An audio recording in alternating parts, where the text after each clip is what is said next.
I would like to expose the use of false data to make an even larger falsification.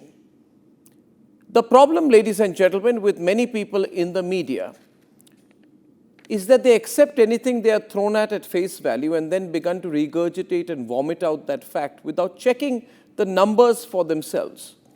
For example, we have had Rahul Gandhi, who uses what he sees as slight changes in demographic behavior or demography or electoral behavior, what he sees, what his interpretation through his lens. And then he takes these small case studies and he makes a very large point saying that the entire electoral system in the country is fixed.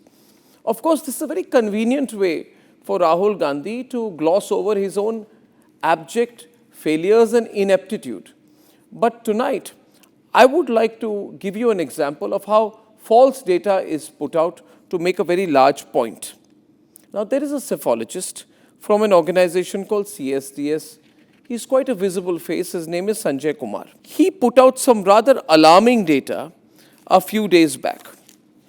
And according to his data, he claimed that the number of voters in a particular assembly constituency in Maharashtra had gone down by 38% between the Lok Sabha and the assembly elections. And similarly, the number of voters in another assembly constituency called Deolali in Maharashtra, which is in Nashik, according to his data, had gone down by 36.32%.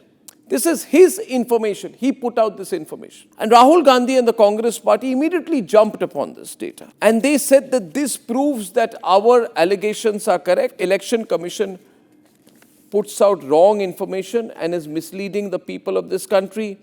And the Election Commission is fraud, so on and so forth. In fact, they said about the Election Commission, the Congress party's Pawan Khera, who is a master of misinformation, said that next they will announce that 2 plus 2 is equal to 420.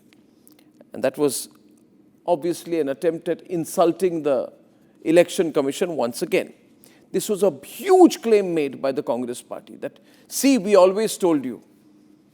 And now the psephologists are also saying exactly the same point, and we will use the psephologist data to make a larger point that the electoral system in this country is flawed, and that is why we are losers, not because we are losers, but because the Election Commission has made us lose. Now turns the twist in the tail. Sanjay Kumar, the psephologist in question, whose data was being used by the Congress party to make that extremely large point that the electoral system is flawed and fraudulent, realizes that his information was wrong. And he says that I made an Excel sheet error. The error occurred because I was comparing data of 2024 Lok Sabha and 2024 assembly segments. The data in row was misread by our data team. The tweet has been removed. I had no intention of putting out misinformation, and I'm extremely sorry. So the psephologist realizes that there's an Excel sheet error that he has made. But the Congress party simply deletes the tweet that it had put out so that none of you get to know about the lies the Congress party spread using false information. Now's the twist in the tail.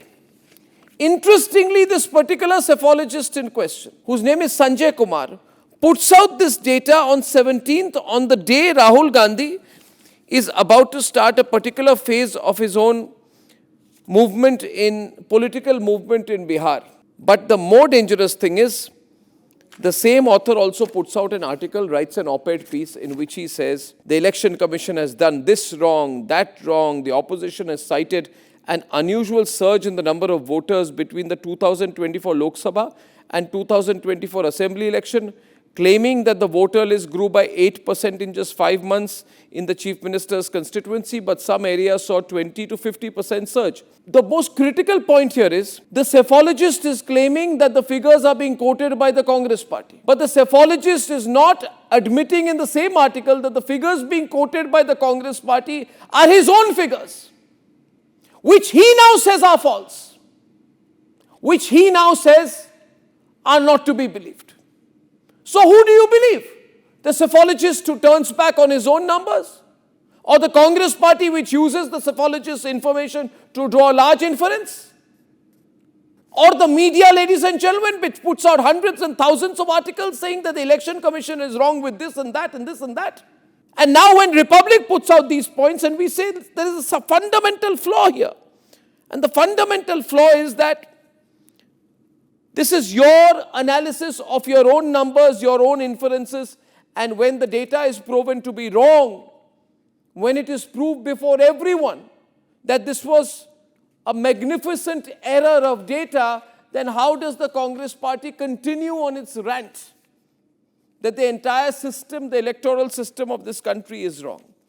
Ladies and gentlemen, I want to go into further detail. According to the now deleted tweet of Sanjay Kumar in Assembly Constituency number 59 of Maharashtra, Ramtek, the number of voters 4,66,203, while in the Assembly Constituency elections a few months later it became 2,86,931, a decrease of 38.45%.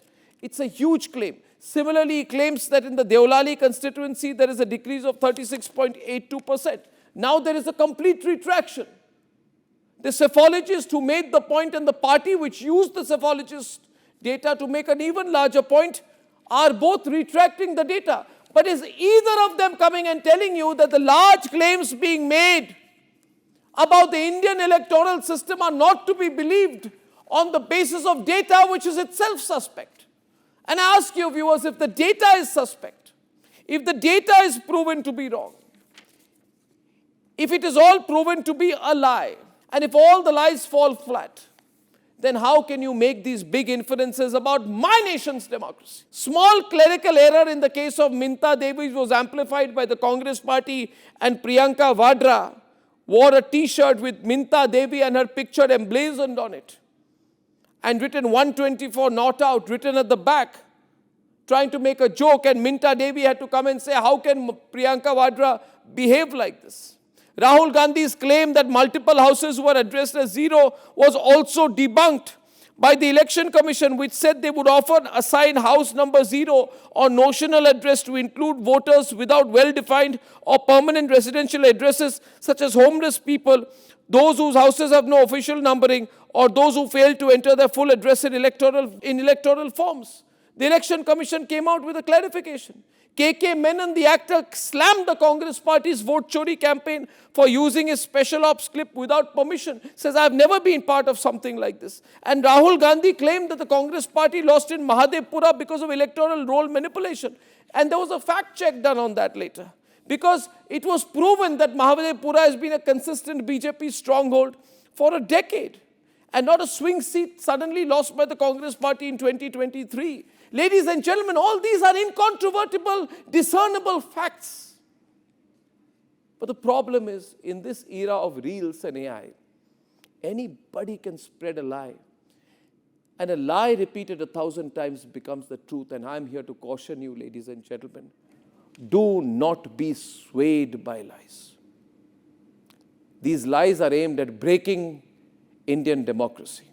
And we as a network that says nation first are warning you to be extremely careful, because there is a larger conspiracy against our country. Some time back I told you what was happening in Bangladesh, and I said at that point of time about the deep state. And today I would like to tell you once again that remember, there is a deep state that is targeting our nation as well. Trump does not like India. Trump does not like the independence of Narendra Modi's style of functioning. The United States of America and its deep state are very much in operation. When they brought down the government, elected government in Bangladesh, I had warned you that they will try to do something like this in India. And today I warn you against all the people who have their own interests and own axe to grind and would like to reduce your faith in your nation's democracy. What are we without Indian democracy?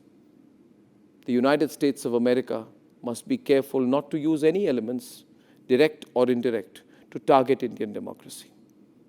And ladies and gentlemen, an ounce of information here and gallons of misinformation there can start making you doubt your own country's democracy. I request you tonight, on behalf of one of India's largest and only independent news network, do not fall prey to their designs.